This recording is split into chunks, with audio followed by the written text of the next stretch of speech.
Hi hello నమస్తే, నేను మీ జాదవ్. మనం ప్రస్తుతం ఓ సమస్య తీసుకొని వచ్చినాం. ఆ సమస్య ఏంటిదంటే డబ్బులు కొట్టు పట్టావట్టు. గతంలో ఎవరైనా కానీ చనిపోతే గ్రామ పంచాయతీ సిబ్బంది సర్టిఫికెట్ 21 రోజులలో ఇవ్వాలి. కానీ ఈ సిబ్బంది ఎట్లాంటి వాళ్ళు అంటే ఎప్పుడు చచ్చిపోయినా పర్వాలేదు, నువ్వు నా జేబులో నోటు పెట్టినావంటే నేను నీ చేతిలో పట్టా పెడతా అనే బాపతి గాళ్ళు తయారైనరు. పంచాయతీ సిబ్బంది వ్యవహరించారని ఆ బాధితుని ఆరోపణ. తద్వారా అసలు ఆ సిబ్బందికి ఆ పట్టా ఇచ్చే అధికారం ఉన్నదా లేదా అనే సంగతి మనము ఆ బాధితు. నేను ఆర్టీఐ కార్యకర్తను. నాకు గ్రామ పంచాయతీలో కొన్ని విషయాలు తెలిసినవి. ఏంటంటే చనిపోయిన ధృవీకరణ పత్రాలు, ఆలస్య మరణ ధృవీకరణ పత్రాలు అది ఆర్డీఓ నుంచి పొందాలి రెవెన్యూ తరఫున. కాకపోతే పంచాయతీ కార్యదర్శి వేముల నాగరాజు కొన్ని సంవత్సరాలు ఎలగంద గ్రామంలో కార్యదర్శిగా పనిచేసినాడు. అతని వలన 1988లో చనిపోయిన వ్యక్తిది ఎలాంటి అప్లికేషన్ లేకుండా ధృవీకరణ పత్రాలు మంజూరు చేసినారు. ఒకటి 1988, ఇంకొకటి 1996. 1996 చూస్తే అది సెక్రటరీ సంతకం కాదు, అది ఎవరు పెట్టారో వాళ్ళకే తెలియాలి. మళ్ళీ రికార్డులు కూడా లేవు, గ్రామ పంచాయతీ రికార్డులు లేవు. రికార్డులు లేకున్నా కానీ అక్కడ డబ్బులకు ఇలాంటివి ఇంకా చాలా ఉన్నాయి. అవన్నీ వెలికి తీస్తే కానీ, అది ఎంక్వైరీ చేస్తే కానీ తెలియదు. ఇతన్ని ఉద్యోగం నుంచి తొలగిస్తే కానీ అవన్నీ బయటికి రావు. ప్రస్తుతానికైతే అతనిపై చర్యలు తీసుకోవాలని నేను జిల్లా కలెక్టర్కు ఫిర్యాదు కూడా చేయడం జరిగింది.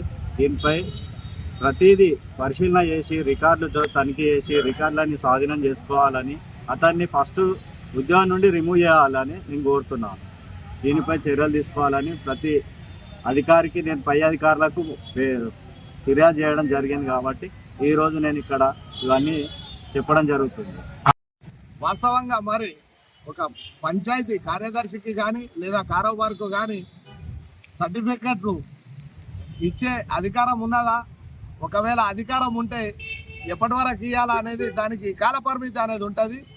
వాస్తవంగా ఒక వ్యక్తి చనిపోతే గ్రామ పంచాయతీలో మనం అప్లికేషన్ పెట్టుకుంటే 21 రోజులల్లో ఆ వ్యక్తికి మరణించినట్టు ధృవీకరణ పత్రం ఇవ్వాలి. కానీ ఎప్పుడో కొన్ని సంవత్సరాల క్రితం చనిపోయిన వ్యక్తిని ఇప్పుడే చనిపోయినట్టు ఒక కారోబారి అధికారం, ఆయనకు ఆ అధికారం లేదు.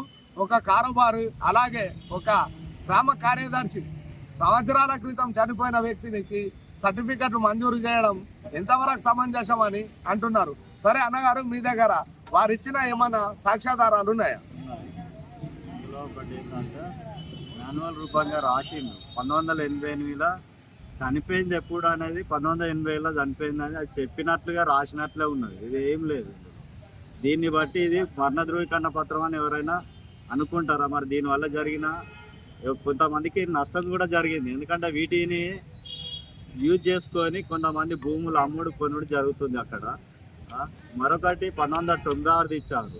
1996లో ఇది ఫ్యామిలీ మెంబర్కు సబ్మిట్ చేసినట్టు మాకు తెలిసింది. అది వాళ్ళు రెవెన్యూ వాళ్ళు ఇవ్వడం లేదు. కాకపోతే 1996 ఒకటి, 1998 ఒకే కుటుంబానికి 10/8/2021 రోజున ఈ 2 ధృవీకరణ పత్రాలపై 2 తీర్ల సంతకాలతో పంచాయతీ కార్యదర్శి వేముల నాగరాజు ఇచ్చినాడా లేడా ఇతన్ని ఫస్ట్ సరెండర్ చేసుకోవాల్సిందిగా నేను కోరుతున్నాను. దీనిపై చర్యలు తీసుకోవాలని నేను మీడియాను కూడా కోరుకుంటున్నాను. ఇది పరిస్థితి.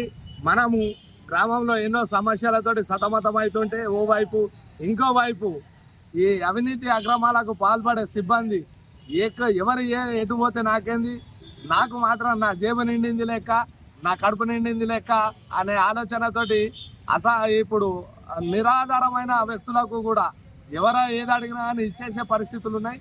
కావున ఇలాంటి చర్యలు కైకొన్న వారిపై ప్రభుత్వం కఠినంగా చర్యలు తీసుకున్నారని మేము కూడా కోరుతున్నాం.